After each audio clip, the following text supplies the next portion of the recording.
స్తోత్రం స్తోత్రం స్తోత్రం. మహాపరిశుద్ధుడా, ప్రేమ స్వరూపి, నమ్మదగిన దేవానికి స్తోత్రాలు, కృతజ్ఞతలు ప్రభువా. ఈరోజు మీ వాక్కు కొరకు మేమందరం ఆశతో ఎదురు చూసినప్పుడు మీ దాసుని మరుగుపరుచుకొని మా అందరితో శ్రేష్టమైనటువంటి విషయాలు, నేను ఆధ్యాత్మిక సంగతులు మీరు మాట్లాడినందుకు నీకు స్తోత్రాలు. మా అనుదిన జీవితంలో ఎన్నో సార్లు ప్రభువా మేము మా నోటిని కాచుకోలేకపోయాం. నేను ఎన్నో సార్లు మా బ్రతుకు ద్వారా నైనా నీ నామానికి మహిమ తీసుకొని రాలేకపోయాం. మా వస్త్రదాన ద్వారా ప్రభువా నీ నామానికి మహిమ తీసుకొని రాలేకపోయాం. దయతో క్షమించు. ఈరోజు వినిన ఈ వర్తమానం ప్రభువా మా హృదయంలో ముద్రించబడాలి ప్రభువా.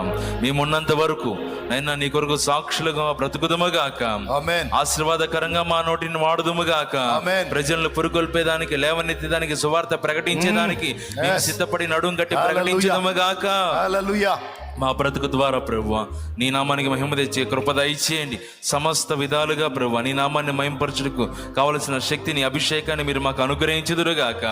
మా భక్తిలో ప్రేమ ఉండాలని, సాటి వారిని ప్రేమించాలని, వారి ఎడల దయను కనపరచాలని మీరు మాట్లాడారు. మీరు ప్రేమ స్వరూపి కనుక మిమ్మల్ని కలిగి ఉన్న మేము ప్రేమ కలిగి జీవించాలని నేను ఎన్నో సంగతులు మీరు మాట్లాడినందుకు నీకు స్తోత్రాలు. మరి రేపటి వేళ ప్రభువా విధవరాళ్లకు నైనా మాకున్న దాంట్లో మీరు మాకు ఇచ్చిన దాంట్లో సహాయం చేసి సిద్ధపడుతూ ఉండగా ఈరోజు అనేక మంది బిడ్డలు తీర్మానం చేసుకున్నారు.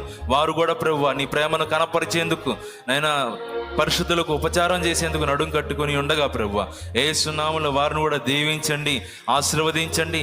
వారిని, వారి కుటుంబాన్ని బలపరచమని ప్రార్థన చేస్తున్నాం. నీకే వందనాలు, కృతజ్ఞతాస్తుతులు చెల్లిస్తున్నాం నైనా. సాతాను ఈ వాక్యాన్ని ఎత్తుకొని వెళ్ళిపోకుండా మా హృదయాల్లో నీరు కట్టి నూరంతలుగా ఫలింపచేయమని ప్రార్థన చేస్తున్నాం. అలాగే వాక్యం అందించిన నీ దాసుని ఇంకనూ మీ ఆత్మచేత నింపు, అభిషేకముతో నింపు, ఆరోగ్యము దయచే ప్రభువా. ఇంకా రాగలి దినాల్లో బహుబలముగా మీరు వాడుకొనుదురుగాక. వేవేల లక్షల కోట్ల మంది ప్రజలకు నీ వార్తను మీరు అందించుదురుగాక.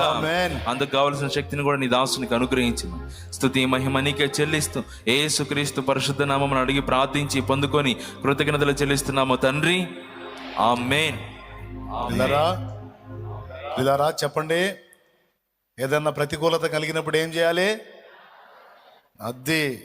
ఎవరు చేయాలి? సింగిల్గా చేయాలా? కూర్చోవాలా? మొత్తం అది మర్చిపోవద్దు. అది మాత్రం మర్చిపోవద్దు. పట్టుబట్టాలా. మనం ప్రార్థన చేస్తే ఎలాంటి కార్యాలు ఉన్నాయో చెప్పే వివరంగా పట్టుబట్టండి, సాధించండి. దేవుడు గొప్ప విజయాలు ఇస్తాడు. పరలోకమందున్న మా తండ్రి, నీ నామం పరిశుద్ధపరచబడునుగాక. నీ రాజ్యం మాకు వచ్చుగాక. నీ చిత్తం పరలోకమందు నెరవేర్చినట్లు భూమి యందును నెరవేరునుగాక. మాకు కావలసిన అనుదిన ఆహారం నేడు మాకు దయచేయి. మా పట్ల అపరాధం చేసిన వారిని మేము క్షమించున్న రీతి నీవు మా అపరాధములు క్షమించు. మమ్మల్ని శోధనలోనికి తేక దుష్టి నుండి, కీడు నుండి తప్పించు. ఎందుచేతనగా రాజ్యము, బలము, మహిమ, శక్తి సర్వం నిరంతరం నీవై ఉన్నావు తండ్రి. ఆమేన్. ఆమేన్.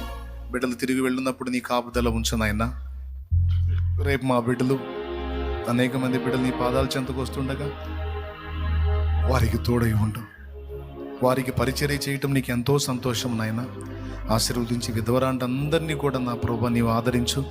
రేపు వారి కోసం ప్రార్థిస్తుండగా, వారితో నీ మాటలు మాట్లాడుచుండగా నా ప్రభువా వారికి నాయన ఉపచారము చేయిచుండగా మమ్మల్ని ఆశీర్వదించి ఈ కార్యము ఘనంగా జరిగించు.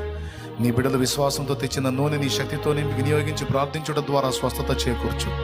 ఆరోగ్యాలు దయచేయి. ఇక్కడున్న బిడ్డలు ఎవరు ఏ శ్రమలో, శోధనలో, బాధల్లో, ఇరుకుల్లో, ఇబ్బందుల్లో ఉన్నారో అవన్నీ తొలగిపోవాలి. సమాధానం కలగాలి, స్వస్థత కలగాలి, ఆరోగ్యము కలగాలి, ఆయుష్ కలగాలి, దీవెన కలగాలి. వారి రిపోర్ట్స్ యేసు నామములో మారిపోవాలి. ఆశ్చర్యమైన కార్యాలు జరగాలి. యేసు నామములో వేడుచున్నాం తండ్రి. మన తండ్రి అయిన దేవుని ప్రేమ, ఆయన ప్రియ కుమారుడు, మనందరి ప్రాణప్రియుడైన యేసయ్య శాశ్వత నిత్య కృప, పరిశుద్ధాత్మతోడి మనోహర దివ్య సహవాసం, సమాధానం సమకూడిన మనకు, సకల పరిశుద్ధులకు, సార్వత్రిక సంఘమంతటికి సదాతోడే మనందరం నిత్యత్వంలో చేర్పర్యంతము మనల్ని నడిపించును గాక. ప్రవేశు రక్తమునకు జయం, ప్రవేశు రక్తమునకు జయం, ప్రవేశు నామమునకు సంపూర్ణ విజయం కలుగును గాక. ఆమేన్. హల్లెలూయా, హల్లెలూయా, హల్లెలూయా. ప్రభువుకి స్తోత్రాలు. మీ అందరికీ వందనాలు.